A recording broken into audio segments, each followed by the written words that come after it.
Aliwasaidia Wakenya wengi sana. Mimi nikiwa makamu wa rais nilikuja hapa nikaanzisha factory yake ya Makindu Motors na ilikuwa assembly plant. Na ukipata assembly plant sio Nairobi, ni huku mashinani, ni jambo la kujivunia sana. Na kutokana na hayo, kutokana na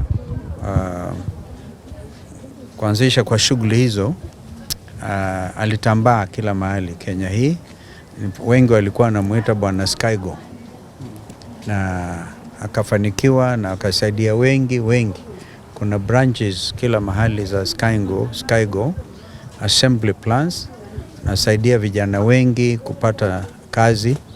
Lakini sasa ametuacha wakati ambapo tulikuwa zote tunamhitaji katika kuinua na kuboresha uchumi wa nchi hii. Kwa hivyo tunasema pole kwa niaba ya chama cha Patriotic Front na wenzetu, my co-principals in United Alternative Government. Tunasema pole sana. We mkola ya NDA ofisini wa deputy president.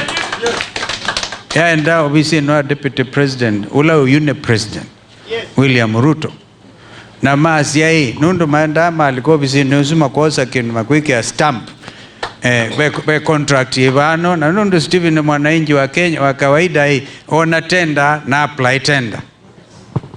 He applied for that tender and he believed it's a genuine tender. He ended up being extorted.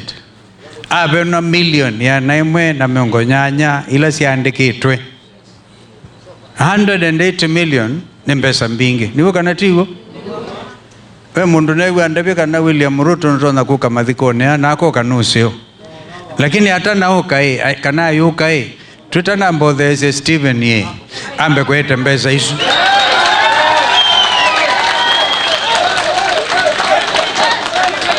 Wangapi anasema hiyo pesa iletwe kabla?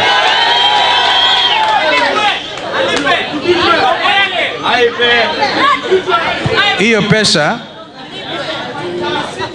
hiyo ilimrudisha nyuma kiasi.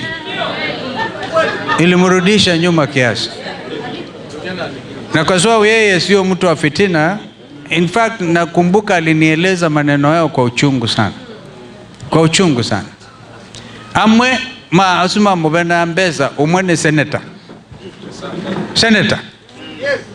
Hao masenator wa UDA.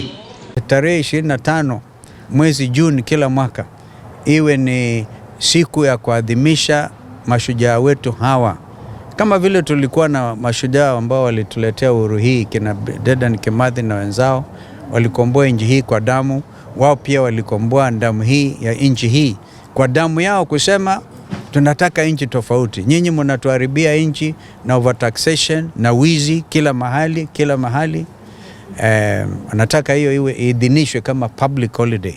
Mimi kwa upande wa Patriotic Front tumesema wazi, WPF tumesema tukichukua mamlaka hii itakuwa public holiday, because they also saying itakuwa pia kuwe na monument ambayo itaezekwa kwa ukumbusho wa vijana hawa, kama ile monument moja ya Dedan Kimathi on Kimathi Street. Ukumbusho wa ushujaa, kwa sababu watoto walipojitolea, dunia nzima pia iliangazia mambo haya, and they became the symbol of liberation, not just in Kenya but in the African continent and beyond. Nchi kama Bangladesh, nchi hata kama Madagascar huku, na kukawa na mtindo kama mtu anashindwa. Hata Watanzania ndugu zetu wa jirani zetu pia I think walishuhudia mwamko mpya huo wa vijana kontinenti la Afrika, kusema tunataka kuwe ni mwamko mpya wa kidemokrasia, mwamko mpya wa uwazi.